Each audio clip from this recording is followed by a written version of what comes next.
so much for tuning in to the second episode of the LA Show. My name is Nora Mogusi, and with me on set is my co-host, Atete Caroline Yvonne. And with us is a student from the University of Nairobi Medical School with whom we are going to have a conversation around his course. Welcome to the show. Kindly introduce yourself, tell us your name, the campus you are in, and the course you're pursuing. Okay, I am Kanga Charles from the Kenyatta National Hospital campus, which is the medical campus of the University of Nairobi, and I'm pursuing a Bachelor of Medicine and Bachelor of Surgery. When did you join the University of Nairobi? I joined the University of Nairobi in October 2018. Okay. And now, in what year of study are you in? I'm just done with my 4th year of study, and in September I'll be starting my 5th year of study. So how long does the medicine course take for someone who wants to join? Yeah? Okay, the undergraduate takes 6 years. 6 years. A period of 6 years and 1 year of internship. So I can say a total of 7 years. Then you will be called Dr. Kanga. Yes, then from there you'll be licensed now to be a doctor. Yeah. Okay. Great. Now, growing up as a child, did you always know that, you wanted to pursue medicine, or you made up your mind about medicine way later? My decision to pursue medicine came way later in life, actually in high school when I was just about to finish high school. Because when I was growing up, most of my cousins and also parents were teachers. I thought of becoming one of them because they really inspired me. But when I go to Form 3, my brother joined the medical school to pursue nursing. Yes. Most of the times when he will come from campus, when he comes back home, the stories that he was making, maybe how he was interacting with the patients, the dead people, I thought that was fascinating, and from there I changed my mind and thought that I can maybe become a medical personnel. Okay. So you've said your brother is the one who influenced your decision to pursue medicine. Yes, my brother really influenced my decision. And what thrills you about being a medic? Because most of us have watched these shows. We have watched these medical shows. You can have the Grey's Anatomy, The Resident, all these shows, they just make being a doctor seem so cool because you are saving lives, you are rushing up and here down, people love you. Is it the same in real life, or nothing's different? Between it tofauti kwa ground. Okay, as the common phrase goes that kwa ground between tofauti, but it's just a depiction of what happens there. Because some just little things that differ. Okay, the swift how they respond to whatever they do in a very swift manner, that the doctors are just always running up and down, but in the real life setting, I can say that it's not that fast how they do it. Then how well equipped those hospitals are, maybe that is different from the setting here. And you had asked what thrills me more about being a medic. Yeah, in the daily life of a medic, there is that interaction with the patients. A patient who has lost hope comes to you, but by the end of your interaction with him or her, the person is hopeful, and you see very many people come to hospital sick. Maybe they are admitted there for a week or two, or even sometimes for a month or two. But after that period elapses, you see there is a progress, and the patient goes home now fully recovered. So there is that satisfaction for the doctor. That a doctor gets. Yeah, it's true. All right. We know medicine, is one of the courses that are seen as demanding. How do you, how is your journey so far, and how do you ensure that you do not lag behind, with the coursework and everything? Yeah, the course is so demanding, and as I can say, the journey has not been easy. From first year now I'm going to 5th year. The journey has not been easy. But it requires a lot of things in between there. But to manage yourself, first of all, you have to manage your time well, because by the fact that some people who have come before us have managed to do it. Yes. It means that it's possible for for one to do it. Yes. So first of all, that gives me hope. Yeah. That one day, Dr. Kanga Dr. coming Kanga, through. just like others who have managed. They have Yeah. made it. Exactly. Yeah, and so in that, you just have to manage yourself well, manage your time, make sure that you are doing what others are doing. Yes. Because when others are in class and you are not there, Yeah, it means I that get what you're you won't be at par with them. Exactly. And that's when maybe time catches up with you. Yeah. Life in itself has so many aspects. There is school now that you're a medical student. Yeah. We still need to stay in touch with friends so that you cannot lose touch with the society, Yeah. family, and partners. Yes. If you are in a relationship or you've been in one, and so much more. How is it that you are able to balance all these aspects of life, considering that you are a medical student? First of all, everyone needs to have that holistic formation in their life. So you have to make sure you are good socially, you are good maybe, in all the aspects of life. So when we just focus on the academic aspect of it, we will lose the other aspects. Yeah. And we won't have been formed wholly, complete. We won't we won't have that complete formation. Yeah. And so you just have to organize yourself, know that when I want this and I want that, I have to meet my friends. Family is the key to everything, because even they are the ones who know that you are there in school and they understand everything. you. Yeah. So you have to keep touch with the family too, and also friends, because that's the closest social support that we have when we are in school. Yeah. So you just have to make sure that you are formed wholly in your life, to be a complete maybe professional. Could you run us through like your day-to-day as a medical student? So there is my personal time and the school time. Yes. So the school time maybe mostly in the medical school runs from 8 a.m. to 5 p.m. Yes. Yeah, but in some instances, maybe like my fourth year of study, most of the studies are beginning at 7 a.m. So you have to make sure that you are up by then. And to be up by 7 a.m., it means that maybe you'll have to wake up early. Yes. Sometimes 5, sometimes 6.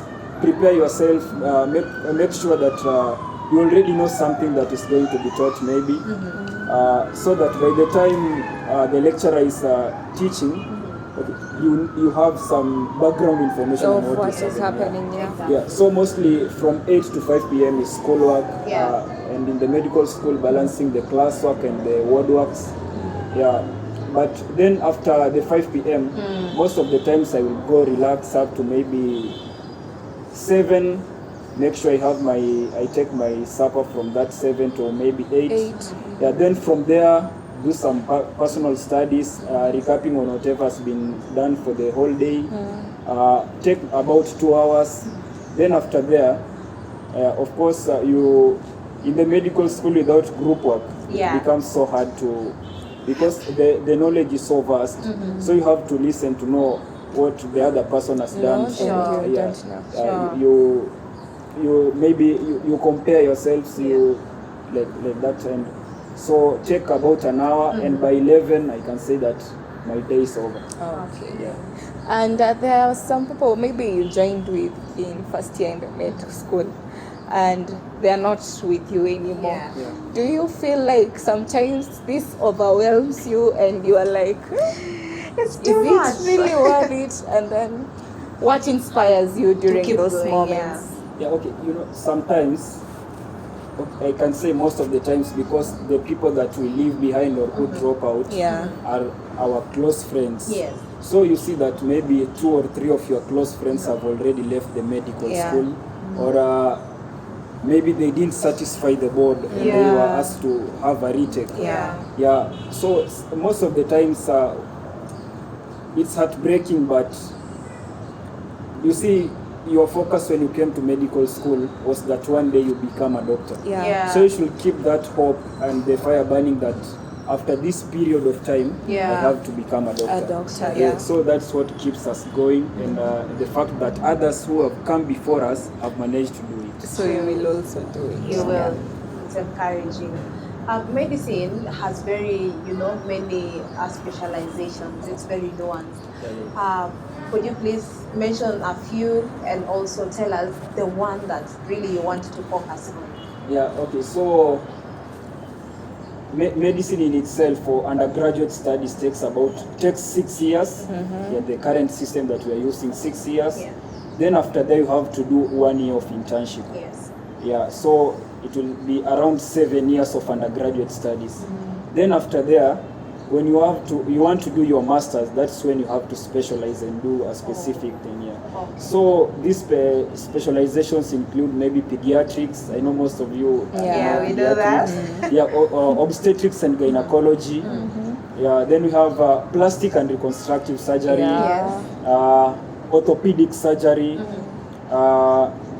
Neurosurgery. Pathology. Yeah. We have a number of them. Sure. Yeah, in my 5 years experience in the medical school, I think I developed some interest in orthopedic surgery and plastics and reconstructive. So I might consider maybe specializing in either of the two. Sure. Yeah. And looking at the health sector in our country in particular, we are seeing doctors on the streets over and over again. What do you think regarding payment issues most of the time? What do you think is the future of this sector regarding payments, and what could be done to solve this problem? Yeah, okay, so the health system was running better when we were still in the national government. But since devolution, I think the county governments were not ready for the health sector. Yeah, so by then the national government in its budget will budget for the health workers. But now, given that the health was devolved to counties, the counties have to plan for the salaries of the doctors. And so you find that another county is able to do that, but another county is not able.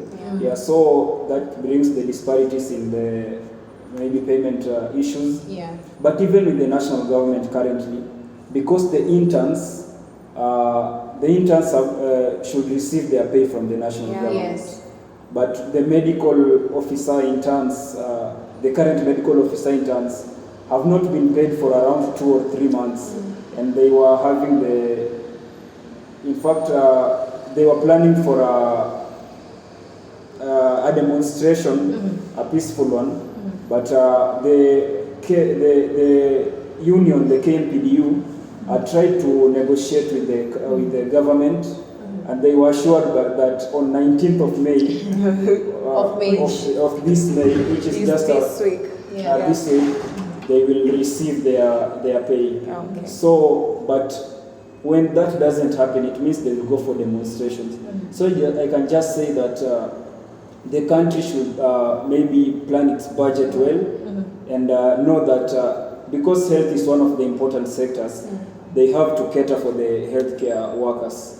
So maybe just planning their budget well, and on the counties, if the health can, it will be a long process, maybe because it was already devolved, maybe to return the national, it will be hard. But when we have a body, maybe like the Public Service Commission, a commission that will be catering for the needs of the healthcare workers, I think it can assist in that. Okay. And with the experience you have in medical school, Yes. what advice would you give medical students, maybe those ones who are behind you, and those who wish to pursue medicine in the future? You can just look at that camera and tell them. Something. Yeah, okay, so I can still assure them that medicine is still as lucrative as it was before. Yes. And for those who wish to pursue medicine, I will ask them to, or for those that have not already enrolled into the medical school, I can ask them to continue working hard because, you know, being a competitive course, you have to work hard to manage to get a slot, especially in the University of Nairobi. Then to those that are already in the system, one day we just hope that everything in the medical sector will be okay and we will become doctors, and serve our nation well. Yeah. Sure. Thank you so much, Charles, for gracing our show. Thank you for sharing with us, you know, matters pertaining your course, and also just giving people out there who would wish to pursue the same course, or even those who are pursuing it, advice. Thank you so much. Thank you. To our viewers, thank you so much for staying tuned. We have come to the end of the show. This is the Elite Show, and my name is Nora Mudusi, and with me, I have had Atete Caroline Yvonne. See you in the next episode. Bye. Bye.